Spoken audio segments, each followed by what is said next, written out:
Tem um currículo impressionante, já acompanha há algum tempo este tema dos judeus em Portugal e lançou há pouco tempo um livro com conteúdos inéditos. Ainda se surpreende com o que descobre. Claro.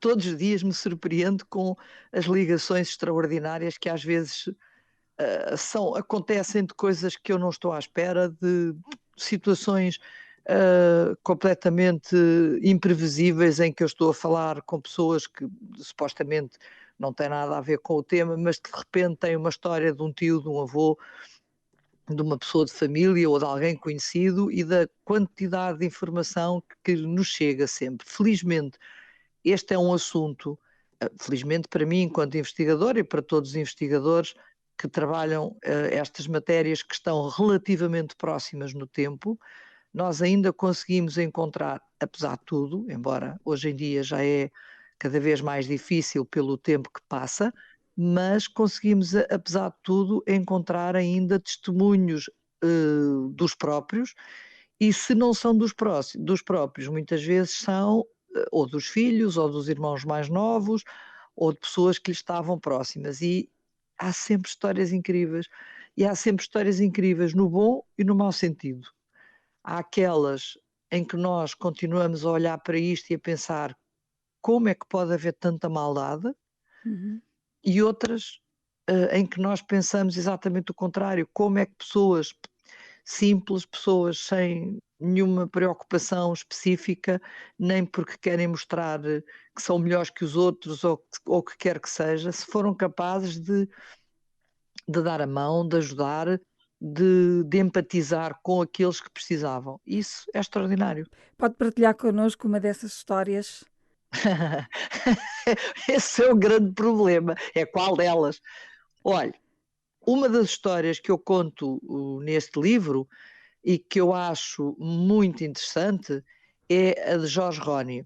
Jorge Roney era um homem ligado ao cinema, ele foi produtor de cinema e depois foi mais tarde produtor de Hollywood, de documentários e também de filmes. Ele era de origem russa, era o chamado russo branco, vive ainda sobre a tutela da União Soviética, pá, até aos 20 anos, depois consegue, depois de uma série de peripécias, fugir para Berlim. Em Berlim gosta imenso, porque é uma cidade ainda sobre a República de Weimar, em que há imensa coisa a acontecer, mas quando há a ascensão do nazismo, ele é dos primeiros a fugir, porque percebe que o que vem ali não é bom de certeza. Uhum. Vai para Paris, em Paris continua a sua atividade, ele está na altura da ocupação alemã, está a tratar exatamente de um filme antinazi e, portanto, tem, obviamente, a cabeça a prémio. E há um amigo que lhe telefona, ele está a almoçar e ele diz-lhe: foge imediatamente, o teu nome está no topo da lista. Ele pega na mulher e no filho e no cão, mete-se no carro e vem para aí fora. Vai andar as peripécias todas que nós sabemos, vai ter vistos em Bayonne, portanto, autorizadas forçosamente.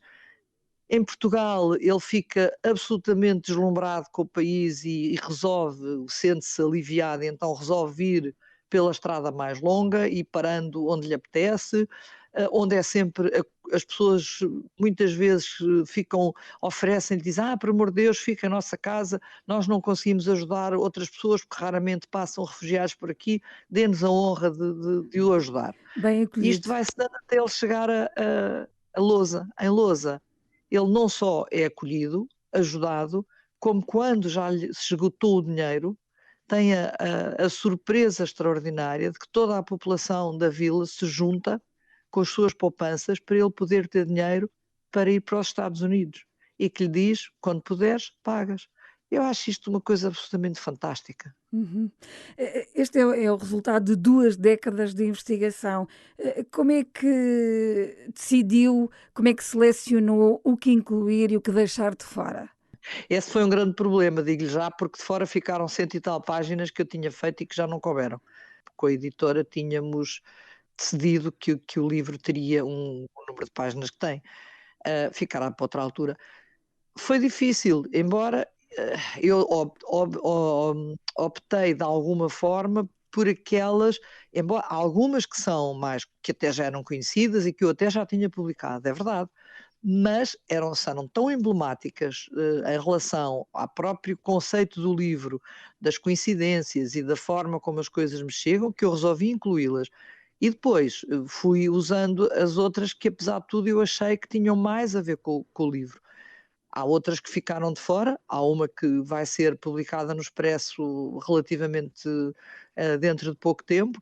Ainda há histórias por contar, testemunhos que não conseguiu obter a tempo ou Ai, de que. certeza, de certeza. Você repare que há a quantidade de investigadores que estão há anos, até há mais anos do que eu, a trabalhar este assunto e que nós temos alguns, quando se começar a olhar, vê que muitos ou alguns testemunhos cruzam-se, ou seja, nós apresentamos testemunhos semelhantes, mas a maior parte dos investigadores tem os seus próprios testemunhos, portanto, há milhares deles.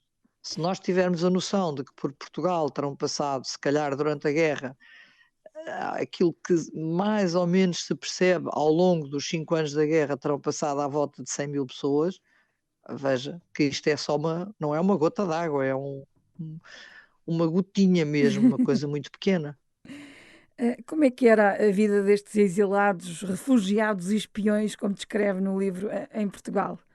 Depende, olha, para já depende de várias coisas. Depende daqueles que chegaram antes da guerra e que tiveram a possibilidade de se instalar, obviamente tinham uma vida bastante melhor e estavam já inseridos até na própria sociedade portuguesa. Portanto, esses não, embora eu tenha contado algumas dessas histórias, mas chegaram muitos deles com capacidade económica e puderam estabelecer os seus negócios. Os que vêm em trânsito e que chegam, sobretudo a partir de junho de 1940, sendo que a maioria entra com vistos autorizados por Sousa Mendes, a maior parte deles, eles são, à partida, tinham que ser gente com posses para poderem fugir. Uhum. É verdade, nós sabemos isso, ou temos essa noção. A maior parte dessas pessoas eram economicamente mais favorecidas. No entanto, a viagem era tão complicada, havia tanto suborno para se poder fugir, ou para conseguir um carro, ou para conseguir gasolina, ou para conseguir o que quer que seja, que quando chegam aqui a Portugal, muitas vezes já vêm sem um tostão. Se alguns ainda têm, porque trouxeram ou diamantes ou selos, porque os selos também eram uma das coisas facilmente transportáveis e que podiam ser negociados, outros, de facto, têm que ser ajudados pelas organizações judaicas que estavam sediadas em Lisboa. O Joint, o ISAM e mais outros, os Quakers, a Cruz Vermelha, enfim, o American Rescue, uma série delas, e muitos deles vivem dependentes desses subsídios e desses apoios. E depois vão se instalando nos lugares de residência fixa, que tanto podiam ser outras cidades como o Porto e Coimbra, como podiam ser estâncias balneares como a Figueira da Foz, ou estâncias termais como as Caldas da Rainha, enfim. Essas pessoas vão escolher, consoante as suas posses, se alugam quartos, se vão para uma pensão, se vão para um hotel ou se alugam uma casa.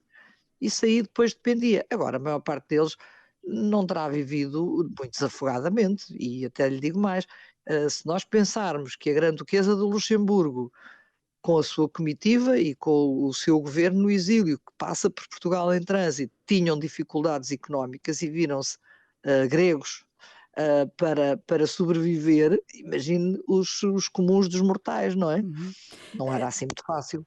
Apesar de Portugal estar na rota de fuga, nem todos conseguiram encontrar no nosso país um porto seguro. Salazar começou a dificultar a entrada e permanência dos judeus no país.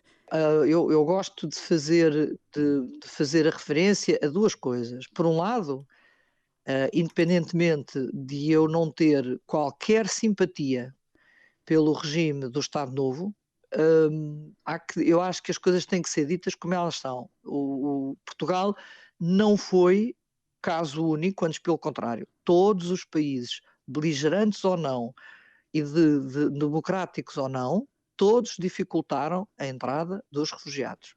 Portanto, até aí não havia grande novidade. Inclusivamente, depois os grandes países, como os Estados Unidos, que eram aqueles para onde todos queriam ir, esses então ainda dificultaram ainda mais, davam prioridade aos intelectualmente especiais, davam prioridade àqueles que tinham muito dinheiro, davam prioridade a determinados casos e depois havia cotas por nacionalidade e muitos ficaram de fora. Portanto, a questão das regras de não querer refugiados é exatamente como agora. Se Uhum, você reparar no drama dos refugiados é sempre o mesmo, ninguém os quer.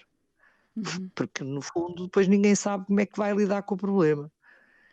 Em relação, e também outra coisa, não era exatamente contra os judeus em si que as regras portuguesas também eram, e há determinada documentação da polícia política que demonstra até o antissemitismo mesmo de alguns dos agentes que estão, no fundo, a escrever os ofícios. No entanto, aquilo que basicamente preocupava, entre outras coisas, era o facto desta gente ou destas pessoas, fossem elas judeus ou não, era virem de países cosmopolitas, ser gente intelectualmente desenvolvida, serem pessoas arrejadas de ideias que podiam, de alguma forma, vir criar problemas ou vir dar Ao ideias regime. à sociedade portuguesa. Uhum. Esse era mesmo o problema. E depois, a velha questão da ideia de que podiam vir fazer sombra aos empregos dos portugueses. E, portanto, também isso contava e pesava nessa situação. O que é pena, porque, diga-se passagem, que pela segunda vez Portugal perdeu uma oportunidade. A primeira foi durante a Inquisição, quando chutou do país com as cabeças mais brilhantes que cá tinha. Uhum. E da segunda vez, podendo aproveitar a leva de pessoas que aqui passaram de qualidade e bem Na Segunda preparadas, Guerra Mundial. não as deixou ficar. Atualmente são cada vez menos os judeus na Europa e em Portugal. Ouvem-se muitas reações negativas, por exemplo, à lei da naturalização dos sefarditas. Há uma cultura antissemita em Portugal? Eu acho que não. Eu não é uma área que eu domino, digo-lhe já, mas até pelos contactos que tenho com a própria comunidade, uh, com certeza que há algumas pessoas onde se nota algum antissemitismo, mas não é uma coisa generalizada. Eu acho que não. Até porque a nossa comunidade judaica é uma comunidade relativamente pequena, Uhum. está instalada desde o século XIX, está muitíssimo bem integrada na sociedade portuguesa. Não vejo porque é que seria, mas depois já sabe como é que é, quando se começa a levantar os populismos e a conversa de café com Uhum. chavões, isso aí de repente vale tudo, não é? E as pessoas, pelos vistos, são pouco sensíveis a olhar para as coisas de uma forma inteligente e tentarem perceber o que é que está por trás dessas coisas. Ouvem aquilo que querem, Uhum. mas não me parece, para lhe dizer a verdade, que haja neste instante propriamente uma cultura antissemita. A terminar, tem tido muitos contactos com judeus e muitos que, dessa altura, da altura da Segunda Guerra Mundial, que continuaram e se estabeleceram em Portugal. Podemos dizer que há um legado vivo, relevante no país desses anos? Não sei se haverá propriamente um legado desse tempo, até porque a maior parte das pessoas passava em trânsito e muitas vezes estavam cá 15 dias, haviam outros que estavam semanas ou meses ou até mesmo anos. Agora, se você me perguntar se há um legado da cultura sefardita ou da cultura judaica em Portugal, isso há com certeza absoluta. E nós não o podemos ignorar que nós, enquanto portugueses, somos uma mistura da civilização muçulmana, somos uma mistura da cultura judaica, somos uma mistura de tudo. E ainda bem que sim, porque é das misturas daquilo que entra e dos vários pontos de vista que se consegue ter uma visão mais abrangente e mais tolerante da vida. Eu acho que nós não podemos ignorar, de facto, até por uma questão simples, a quantidade de judeus importantes que fizeram parte da cultura portuguesa ao longo dos séculos, tiveram com certeza papéis importantíssimos na ciência, nas letras, etc. Em relação aos que passam da Segunda Guerra, acho é uma coisa mais transitória, mais curta. Em relação aos que cá ficaram, também não foram assim tantos como isso e, portanto, com certeza que sim, que foram contribuindo na sua estada, foram contribuindo com certeza com a sua maneira de estar, mas daí a achar que há um legado específico, não sei. Agora, que todos fazem falta e que todos fazem parte, isso eu não tenho a mínima dúvida.